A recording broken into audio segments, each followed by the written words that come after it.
Novel cross club مصنف مظہر کلیم M نے episode 1۔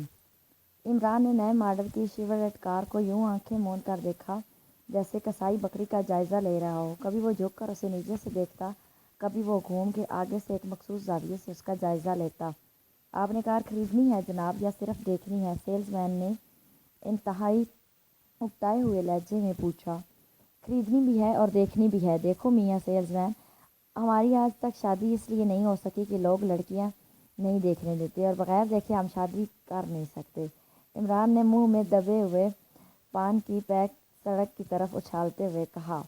آپ لڑکی کو بھی اس طرح دیکھتے ہوں گے جس طرح پچھلے 2 گھنٹوں سے اس کار کو دیکھ رہی ہیں، سیلز مین نے مسکراتے ہوئے کہا۔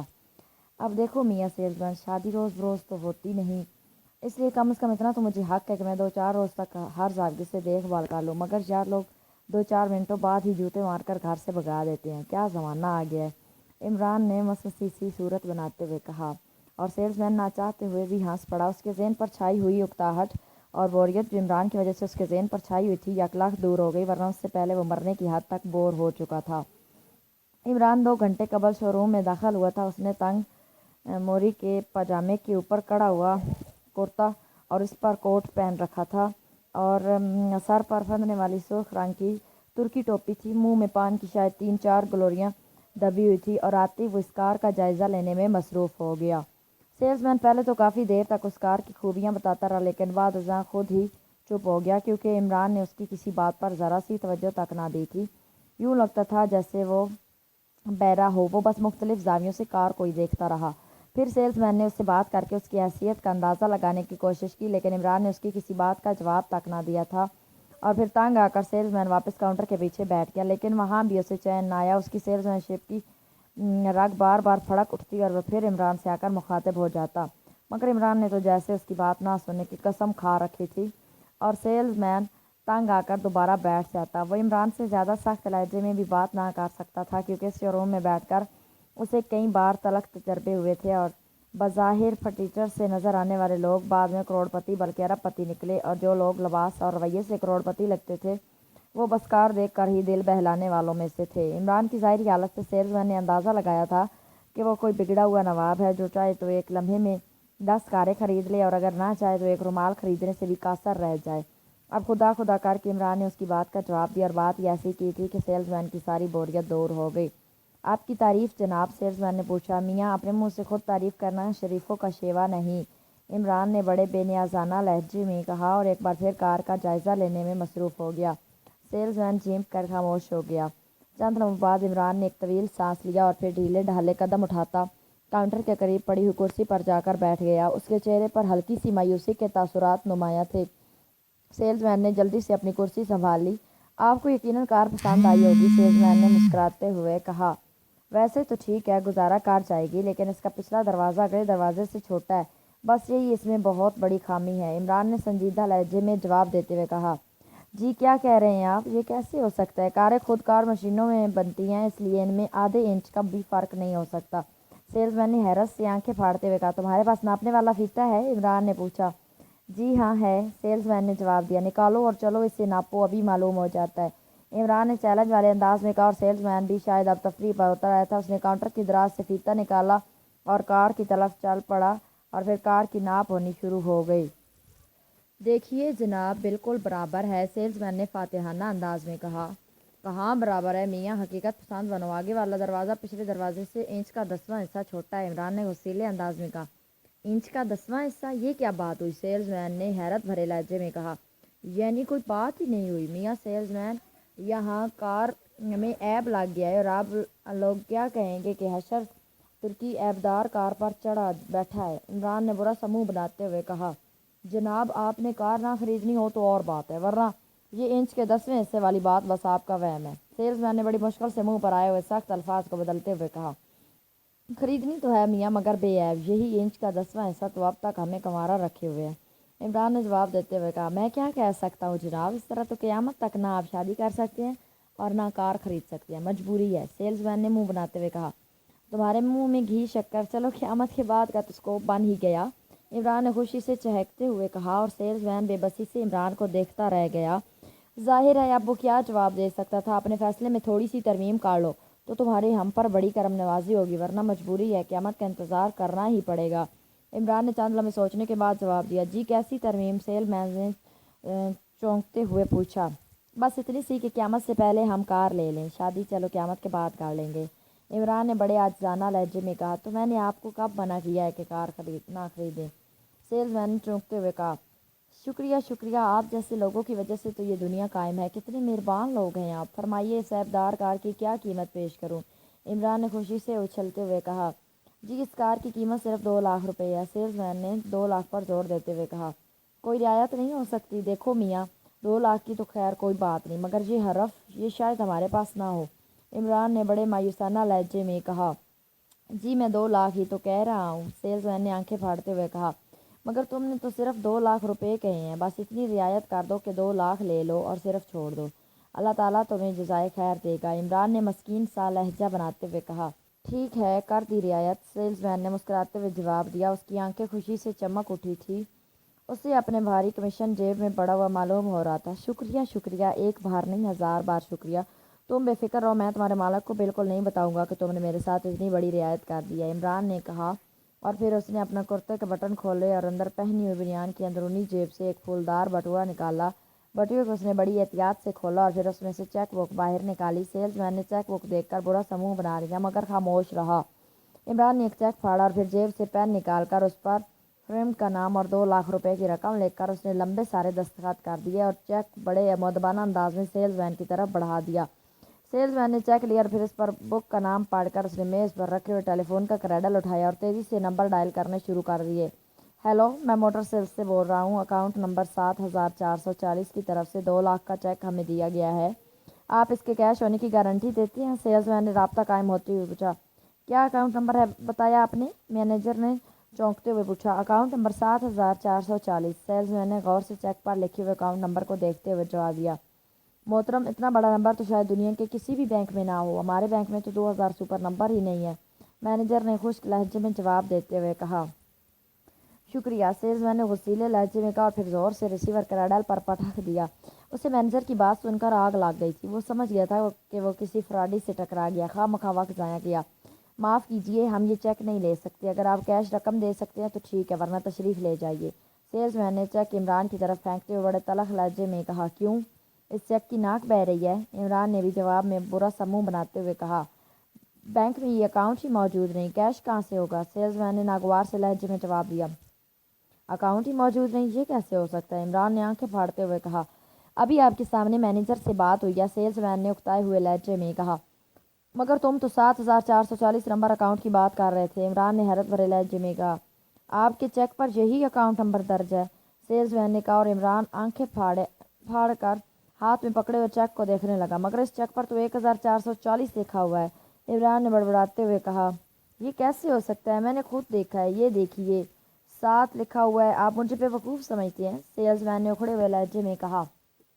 अच्छा अच्छा, तुम इसे 7 पढ़ रहे हो? भाई बहुत ज़्यादा पढ़े लिखे मालूम हो रहे हो, तभी तो सेल्समैन हो। अगर इतना ना पढ़े हुए होते तो यकीनन शोरूम के मालिक होते। भाई ये 7 नहीं 1 है। भाई 1 के साथ जो छोटी सी लकीर है, ये तो दरअसल स्टार्टिंग पॉइंट है, इमरान ने सेल्समैन को समझाते हुए कहा। साफ 7 लिखा हुआ है। बहरहाल मैं ये चेक नहीं ले सकता, सेल्समैन ने जवाब दिया। फिर इससे पहले कि इमरान को जवाब देता, अचानक एक खुशपोश नौजवान शोरूम में दाखिल हुआ। उसे देखकर सेल्समैन जल्दी से उठ खड़ा हुआ। क्या बात है अकरम? इस नौजवान ने सेल्समैन के करीब आकर पूछा। जनाब, ये साहब शेवरलेट खरीदना चाहते हैं। इन्होंने चेक दिया है जिस पर अकाउंट नंबर 7440 लिखा हुआ है। मैंने बैंक मैनेजर से बात की तो उसने कहा कि इस नंबर का अकाउंट ही नहीं है, और अब ये साहब कह रहे हैं कि ये 7 नहीं 1 है, बस 1 के साथ लकीर लग गई है, सेल्समैन ने वजाहत करते हुए कहा। दिखाइए मुझे, नौजवान ने इमरान के हाथ में पकड़े हुए चेक की तरफ हाथ बढ़ाते हुए कहा। क्यों दिखाऊं, आपने कोई चेक खरीदना है? इमरान ने हाथ पीछे करते हुए कहा। ये शोरूम के मालिक सेठ इसहाक हैं, सेल्समैन ने जल्दी से तारुफ कराते हुए कहा। सेठ इसहाक? अच्छा अच्छा, इमरान ने एक झटके से उठते हुए कहा और फिर उसे यूं झुक कर अदाब किया जैसे कोई मुकद्दस हस्ती सामने आ गई हो। चेक मुझे दिखाइए, सेठ इसहाक ने धीरे से मुस्कुराते हुए कहा और फिर इमरान के हाथ से चेक खुद ही चख लिया। 7 भी हो सकते हैं और 1 भी, आपकी तारीफ? सेठ इसहाक ने चेक से नजरें हटाते हुए पूछा। मुझे लोग हशर तुर्की कहते हैं, इमरान ने अपना तारफ कराते हुए कहा। اکرم دوبارہ مینیجر کو ٹیلی فون کرو، میں خود بات کرتا ہوں، سیٹھ اسحاق نے کرسی پر بیٹھتے ہوئے کہا۔ وہ دلچسپ نظروں سے عمران کا جائزہ لے رہا تھا، جو کرسی پر اس طرح شرمایا ہوا بیٹھا تھا جیسے پر دکھاوے کے لیے آیا بیٹھا ہو۔ سیلز مین نے بڑی پھرتی سے نمبر ملائے اور پھر رابطہ قائم ہوتے ہی ریسیور سیٹھ اسحاق کی طرف بڑھا دیا۔ میں موٹر سیلز سے سیٹھ اسحاق بول رہا ہوں، سیٹھ اسحاق نے کہا۔ جی فرمائیے، دوسری طرف سے مینیجر نے بات کرتے ہوئے کہا۔ آپ کے بینک میں جناب حشر ترکی صاحب کا اکاؤنٹ ہے؟ سیٹھ اسحاق نے پوچھا۔ جی ہاں ہے، کیوں؟ مینیجر نے چونکتے ہوئے جواب دیا۔ دراصل وہ خود اس وقت ہمارے شو روم میں تشریف رکھتے ہیں، انہوں نے ہمیں 2 لاکھ کا چیک دیا ہے، مگر اس پر اکاؤنٹ نمبر 7440 پڑا جاتا ہے۔ میرے سیلز مین نے ابھی تھوڑی دیر پہلے آپ سے کنفرم کیا تو آپ نے کہا کہ اس نمبر کا اکاؤنٹ نہیں ہے۔ جناب حشر ترکی صاحب کہتے کہ یہ 7440 نہیں بلکہ 1440 ہے۔ سیٹھ اسحاق نے تفصیل سے بات کرتے ہوئے کہا۔ 1 منٹ ہولڈ کیجیے، میں چیک کر لیتا ہوں، دوسری طرف سے مینیجر نے جواب دیا اور پھر چند لمحوں کے انتظار کے بعد اس کی آواز سنائی دی۔ ہیلو، 1440 صحیح نمبر ہے اور اس جیسے 50 چیک کیش ہو سکتی ہیں، مینیجر نے کہا۔ اوہ تھینک یو، سیٹھ اسحاق نے دل ہی دل میں حساب کرتے ہوئے ریسیور رکھ دیا۔ مینیجر کی بات کا مطلب تھا کہ اکاؤنٹ میں 1 کروڑ روپے موجود ہے، اور جس کے بینک میں 1 کروڑ کیش پڑا ہوا ہو وہ بھلا چھوٹی موٹی آسامی تو نہیں ہو سکتی۔ آپ کو تکلیف ہوئی جناب، ہم معذرت خواہ ہیں، آپ کار لے جائیے، سیٹھ اسحاق نے مدبانہ لہجے میں کہا اور چیک سیلز مین کی طرف بڑھا دیا، جو اب تیزی سے کیش میمو کرنے میں مصروف ہو گیا۔ پورا پتہ جناب؟ سیلز مین کا لہجہ بھی اس بار بے حد مدبانہ تھا۔ حشر پرائیویٹ ڈیٹیکٹیو ایجنسی، عمران نے پتہ بتاتے ہوئے کہا۔ Private detective agency? تو کیا ہمارے ملک میں بھی ایسی ایجنسیاں بن گئی ہیں؟ سیٹھ اسحاق نے چونکتے ہوئے کہا۔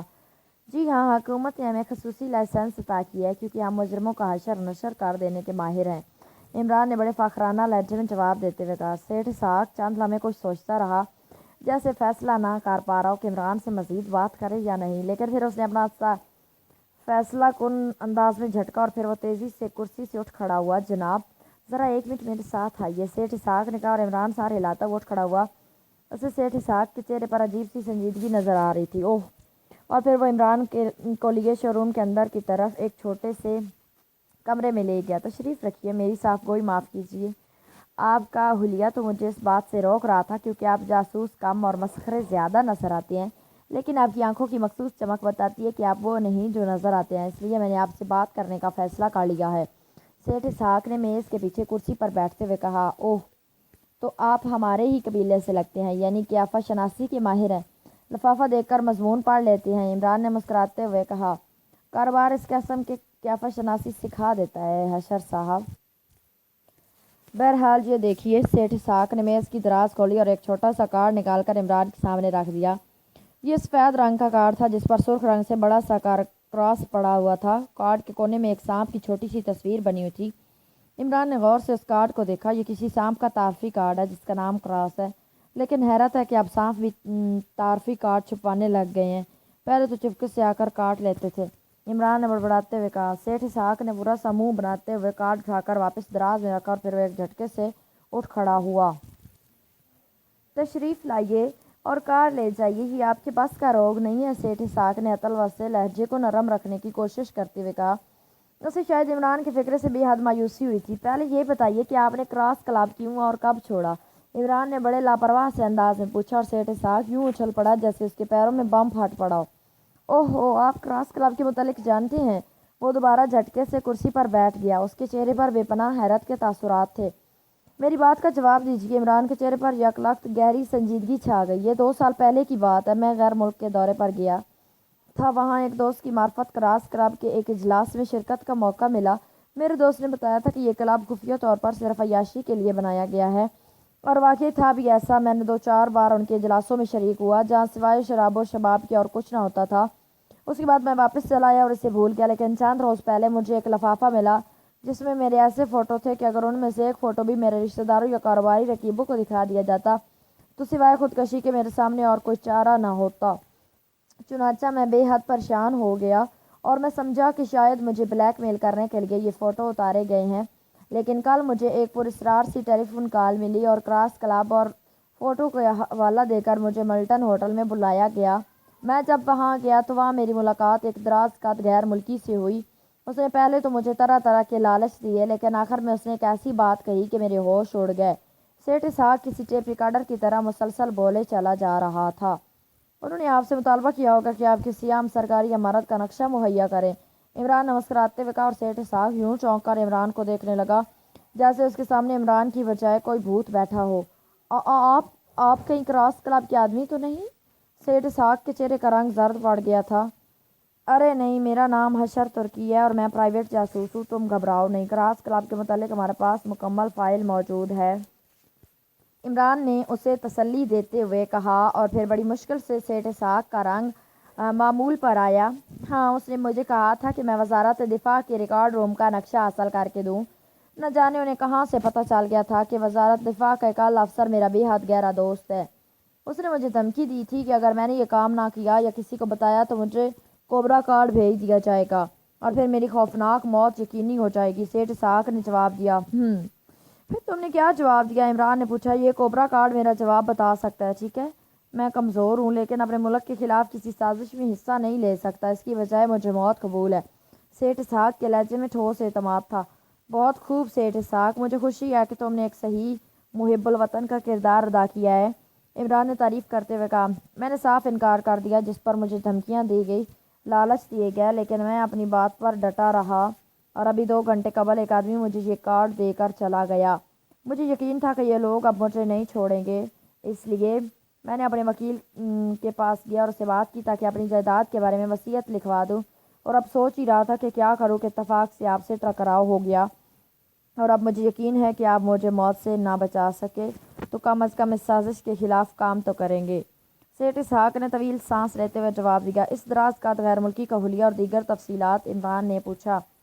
सेठ इसहाक ने उसका तफसीली हुलिया बता दिया और इमरान की आंखों में चमक आ गई। वो शायद उस आदमी को पहचानता था। ये कार्ड मुझे दे दो और तुम किसी ऐसी जगह छुप जाओ जहाँ कम अज़ कम 1 हफ्ता तक तुम्हें कोई तलाश न कर सके। इमरान ने कहा।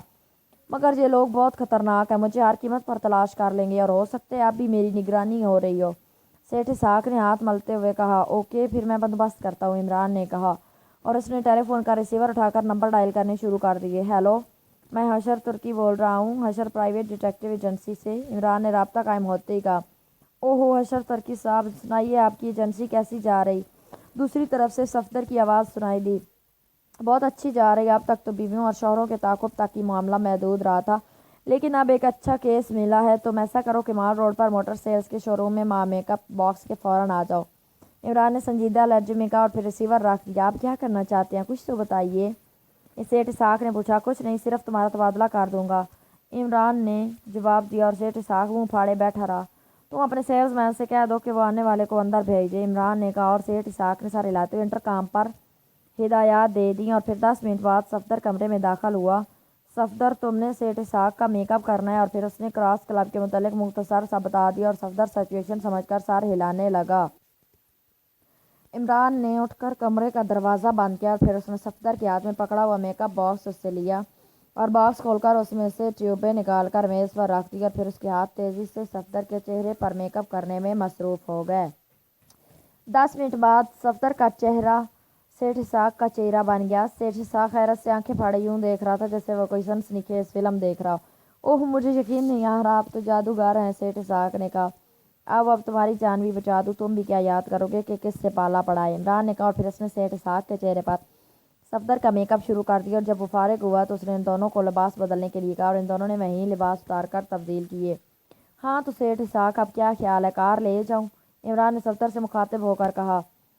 सारा शोरूम ही आपका है, जो चाहे ले जाइए, सफदर ने जवाब दिया और सेठ इसहाक अपना ही लहजा सफदर की ज़बान से सुनकर एक बार फिर उछल पड़ा। सफदर, किसी होटल में कमरा लेकर रह पड़ो, इमरान ने उठते हुए कहा और सफदर ने सारे ला दिया। आओ मेरे साथ, इमरान ने सेठ इसहाक से, जो सफदर के मेकअप में था, मुखातिब होकर कहा और सेठ इसहाक सारे लाता हुआ उसके पीछे चल पड़ा। वो दोनों दफ्तर से निकलकर शोरूम में आ गए।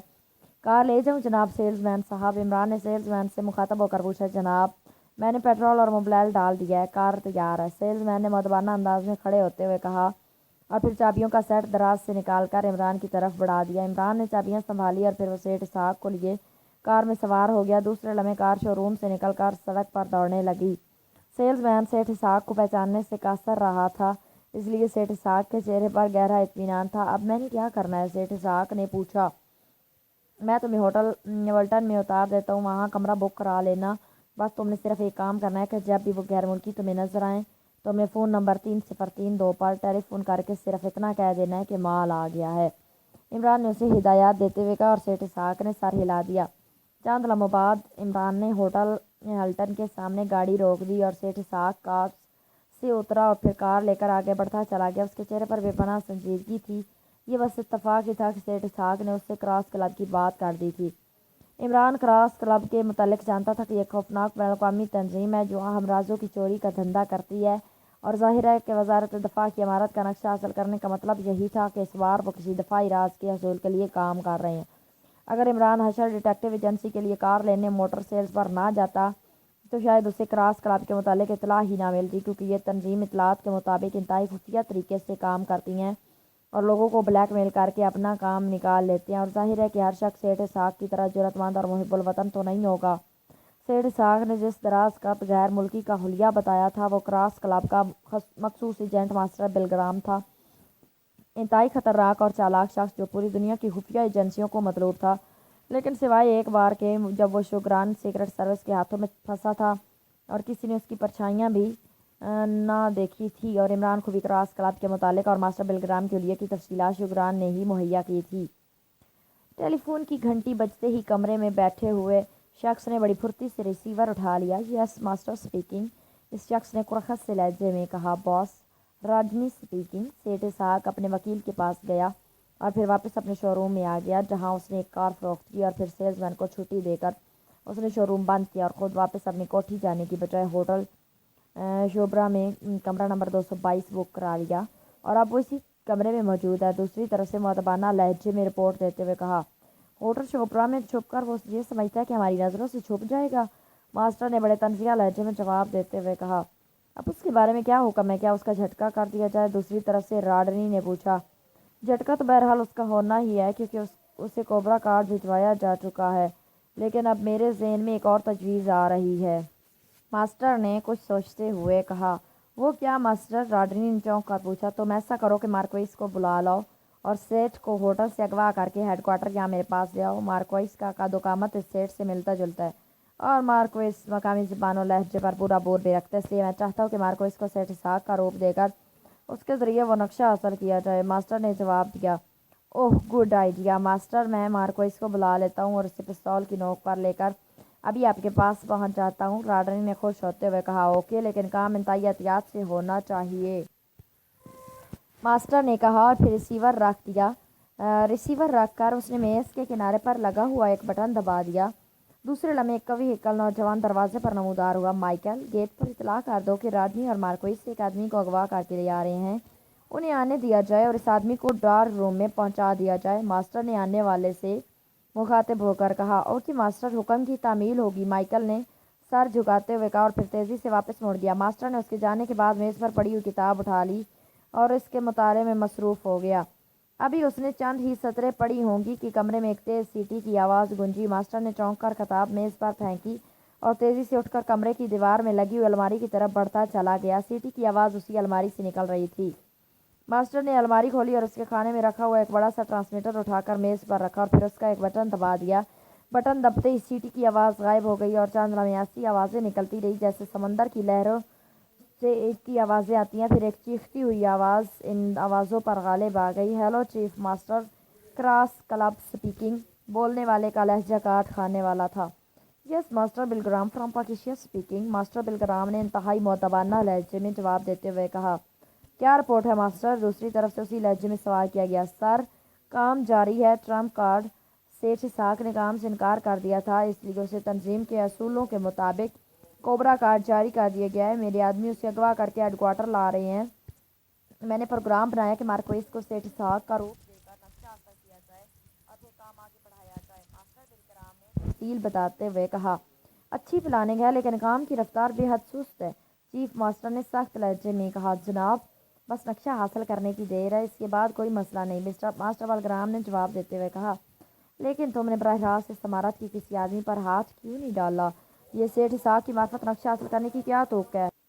ये सेठ इसहाक की मार्फत नक्शा हासिल करने की क्या तुक है? चीफ मास्टर ने बिगड़े हुए लहजे में जवाब देते हुए कहा, जनाब, बराह रास्त हाथ डालने से राज आउट हो जाने का अंदेशा था।